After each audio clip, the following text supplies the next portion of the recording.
আমরা আলোচনা করছিলাম ক্ষয়চক্র বিষয় প্রসঙ্গে।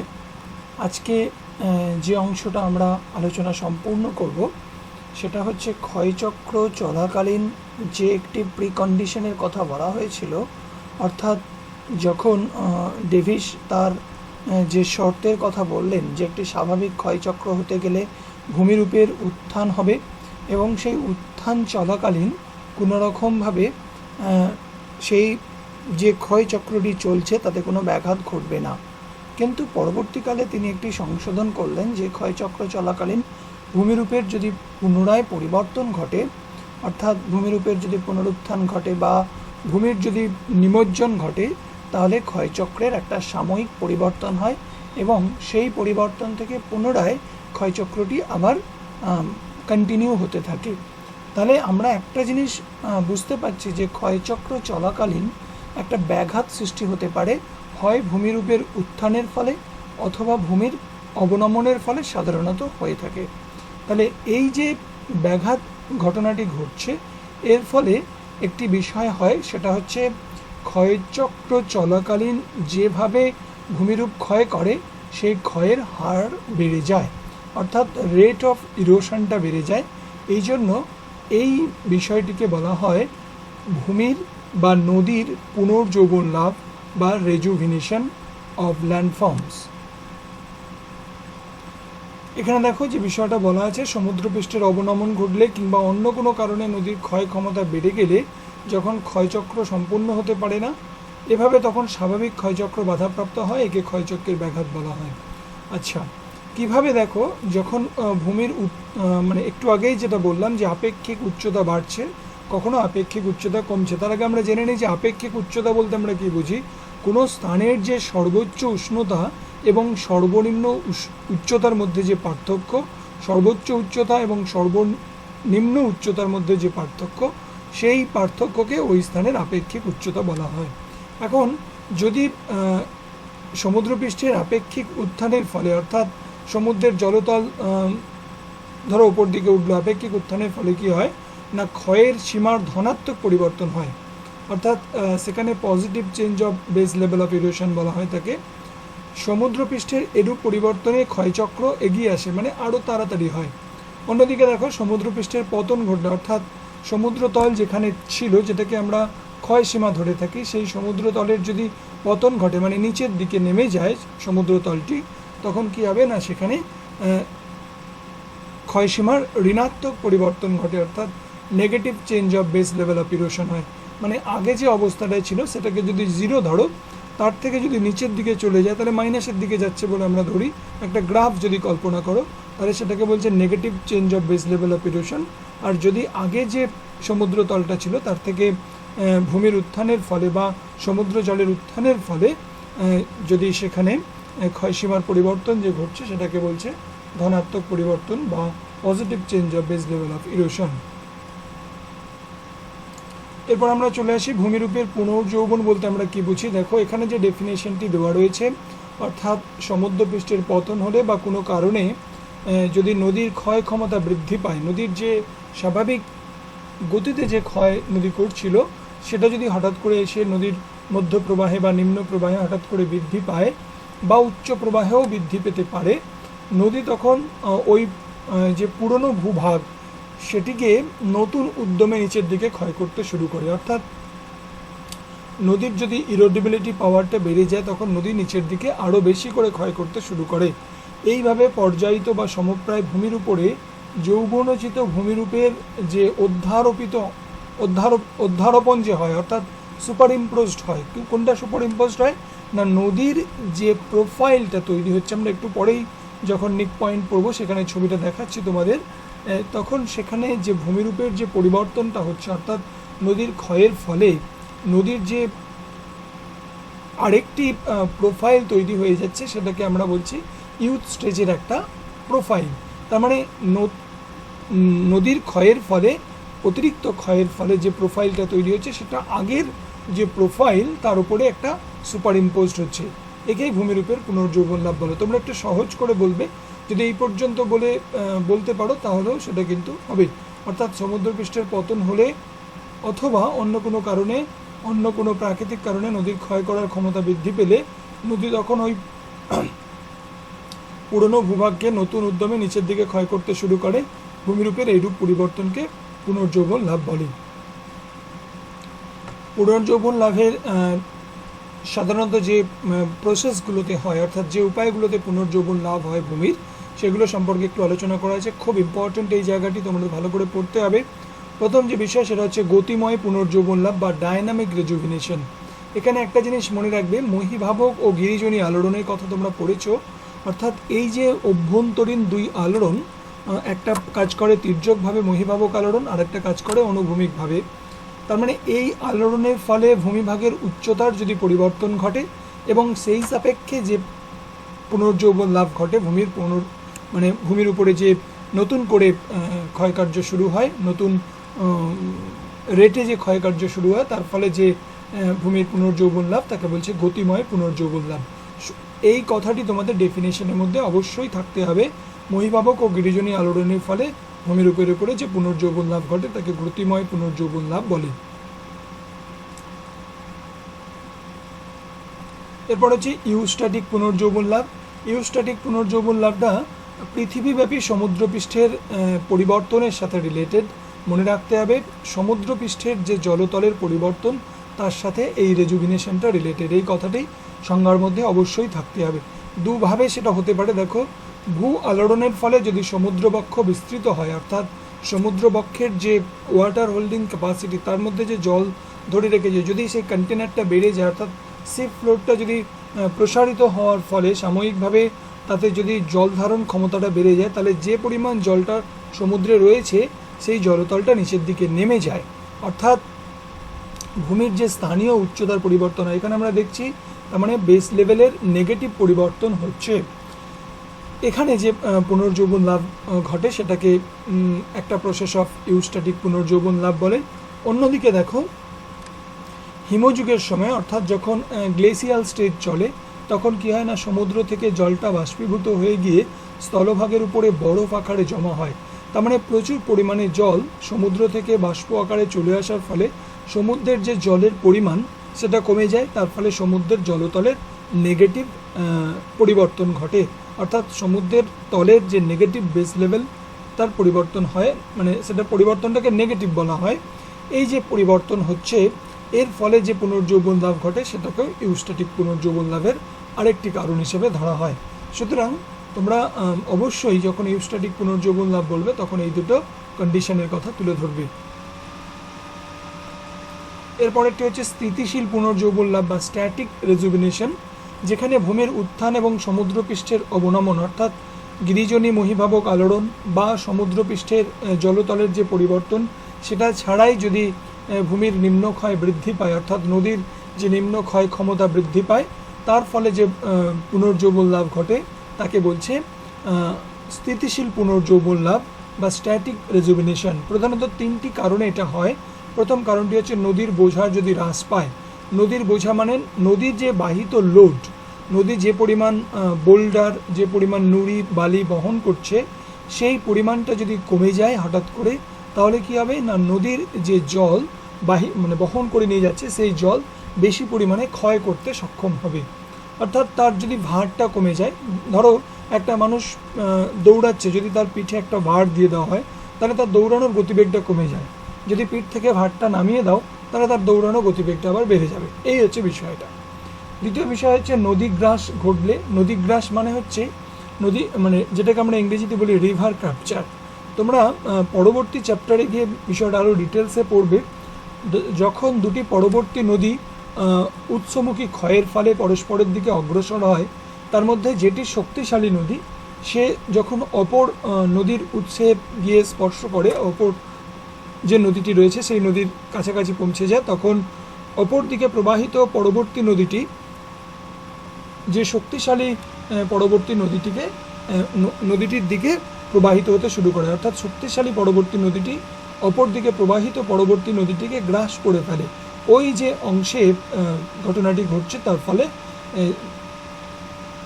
যে প্রক্রিয়াটি হলো, যে প্রক্রিয়াতে এই বিষয়টি ঘটলো, সেটাকে আমরা রিভার ক্যাপচার বা নদীগ্রাস বলে থাকি। এর ফলে কি হয় না নদী গ্রাসের ফলে যে শক্তিশালী নদীটি অপর নদীটিকে গ্রাস করলো, তার ফলে নদীর যে স্বাভাবিক জল বহনের পরিমাণ সেটা আগের তুলনায় অনেকটা বেড়ে গেল। এর ফলে নদীর যে ক্ষয় ক্ষমতা সেটা বেড়ে যায় এবং পুনর্জীবন লাভ ঘটে। তৃতীয়ত হচ্ছে জলবায়ুর পরিবর্তন। অর্থাৎ দেখো, আমরা দেখছি যে তোমরা যখন কন্টিনেন্টাল ড্রিফট থিওরি পড়েছো তখন 11-এ, সেখানে দেখেছো যে কোনো একটা অঞ্চলের যে বিভিন্ন ভূতাত্ত্বিক যুগে বিভিন্ন জলবায়ুর অস্তিত্ব লক্ষ্য করা গেছে। বিশেষ করে আমরা ইউএসের একটা এক্সাম্পল পড়েছিলাম, সেখানে ক্যালিফোর্নিয়া পার্বত্য অঞ্চলের কথা। এখানে দেখো যে বিষয়টি বলছে, কোনো নদী অববাহিকা জলবায়ুর পরিবর্তনের ফলে, যেমন মরু জলবায়ু থেকে আর্দ্র জলবায়ুর পরিবর্তনের কারণে বৃষ্টিপাতের পরিমাণ যদি বেড়ে যায়, তাহলে নদীতে জল বহনের ক্ষমতা বেড়ে যাবে। আর নদীতে জল বহনের পরিমাণ যদি বেড়ে যায়, তাহলে নদীর নিম্ন ক্ষয় করার ক্ষমতাও বেড়ে গিয়ে সেখানে ভূমির পুনর্জীবন লাভ ঘটে। এই জায়গাটি তোমরা আরেকটু ভালো করে পড়বে যে পুনর্জীবন লাভ বা রেজুভিনেশনের ফলে কী কী ভূমিরূপ গঠিত হয়। খুব ইম্পর্টেন্ট এই প্রশ্নটি, 4 নম্বরে বা 5 নম্বরে আসতে পারে। প্রথম যে বিষয় সেটা হচ্ছে উপত্যকার মধ্যে উপত্যকা, অর্থাৎ ভ্যালি ইন ভ্যালি। প্রথমত একটা ভ্যালি থাকে, সেখানে আবার একটা ভ্যালি ফর্মেশন হয়। কি করে হয় চলো আমরা একটা ছবির সাহায্যে দেখে বুঝে নিই। এখানে যে ছবিটি দেখতে পাচ্ছ, এই ছবিটি এই অবস্থাটি মনে করো প্রথমত ভ্যালি ছিল। তার মানে এই হচ্ছে নদীটির কন্ডিশন। নদীর এই অবস্থায় এসে নদীটি পুনর্জীবন লাভের ফলে নদী বেশি করে ক্ষয় করেছে। অর্থাৎ নদীর যে আগের উপত্যকা, সেই উপত্যকার তে নদীর পুনর্জীবন লাভের ফলে নতুন করে নদী নিচের দিকে কেটে বসে গেছে, আরেকটি উপত্যকা তৈরি করেছে। তার মানে নতুন যে সৃষ্ট উপত্যকা, সেই উপত্যকাটি আগের উপত্যকার মাঝে অবস্থান করছে, মানে মধ্যে অবস্থান করছে। এই জন্য এটাকে, এই নতুন উপত্যকাটিকে বলা হয় উপত্যকার মধ্যে উপত্যকা। অর্থাৎ আগের যে উপত্যকাটি ছিল তার মধ্যে এই উপত্যকাটি অবস্থান করছে, সেই কারণে এটিকে ভ্যালি ইন ভ্যালি বা উপত্যকার মধ্যে উপত্যকা বলা হয়। দ্বিতীয় বিষয় হচ্ছে নিক পয়েন্ট। এই ছবিটি দেখে ভালো করে বোঝার চেষ্টা করো, তাহলে বিষয়টা ক্লিয়ার হবে। ধরো এইটি হচ্ছে নদীর একটি অনুদৈর্ঘ্য প্রোফাইল। এই বরাবর নদীটি এসে এখানে সমুদ্রে এসে মিশত। হঠাৎ করে দেখা গেল এই পয়েন্টে এসে নদীটার নিম্ন ক্ষয় করার ক্ষমতা বেড়ে গেল। তার মানে যে স্বাভাবিক অনুদৈর্ঘ্য বরাবর নদীর যে প্রোফাইলটি ছিল সেটা পরিবর্তন হলো। অর্থাৎ এই অংশে নদী নিচের দিকে ক্ষয় করাতে নদীর গভীরতাটা বেড়ে গিয়ে এই ঢালটা খাড়াই হয়ে গেল। আবার দেখো এইখানে এসে আরেকটা পরিবর্তন হয়েছে। অর্থাৎ এখানে আমরা দুটো নিক পয়েন্ট দেখছি। তোমরা একটা নিক পয়েন্টের কথা ভাবো, ধরো এই পয়েন্টটার কথাই কল্পনা করো। তার মানে এই অংশটা ছিল মৃদু ঢাল, এই পরের অংশটা যেহেতু অধিক হারে ক্ষয় করেছে তাই সেটা খাড়াই হয়ে গেছে। খাড়াই হয়ে যাওয়াতে যে মানে নতুন সৃষ্ট খাড়াই ঢাল এবং পূর্বতন মানে আগের যে মৃদু ঢাল, তাদের মাঝের যে বিন্দু সেটাকে বলছে নিক বিন্দু বা নিক পয়েন্ট। এখন দেখো, যখন নদীটা তারপরে ধরো পুনর্জীবন মানে নদীর যে নিম্ন ক্ষয় করার হঠাৎ ক্ষমতা সেটা স্থগিত হলো, আর সেটা করতে পারছে না ক্ষয়, তখন কি হবে না এই ঢালটা একটু একটু করে এই নিক পয়েন্টের যে বিন্দুটা সেটা দেখো পিছিয়ে যাচ্ছে। তার মানে প্রথম অবস্থায় নিক পয়েন্টটা এরকম খাড়াই ছিল, তারপরের অবস্থায় একটু মৃদু, তারপরের অবস্থায় আরেকটু মৃদু, পরবর্তী অবস্থায় আরেকটু মৃদু, মানে ঢালের মানটা কমেছে। ততক্ষণ পর্যন্তই চলবে যতক্ষণ না এই ঢালের সাথে একটা সামঞ্জস্যতা বজায় রাখতে সক্ষম হচ্ছে, যেটাকে আমরা বলেছিলাম নদীর যে একটা সাময়িক সামঞ্জস্যতা বজায় রাখে নদীর প্রোফাইল বরাবর, সেটাকে বলছে পর্যায়িত অবস্থা বা গ্রেডেড অফ ইকুইলিব্রিয়াম। তার মানে এইভাবে আমরা দেখছি যে নিক বিন্দুটা ক্রমশ পশ্চাৎপসরণ করছে, অর্থাৎ পিছন দিকে পিছিয়ে যাচ্ছে। তার কারণটা কি না নতুনভাবে যে খাড়াই ঢালটি তৈরি করে নদীর তার তলদেশে ক্ষয় করতে করতে অবশেষে সেই খাড়াই ঢালটা তার পূর্বতন যে ঢাল তার সাথে একটা সামঞ্জস্যতা বজায় রাখার জন্য সেটা ক্রমশ পিছন দিকে পিছিয়ে যায়।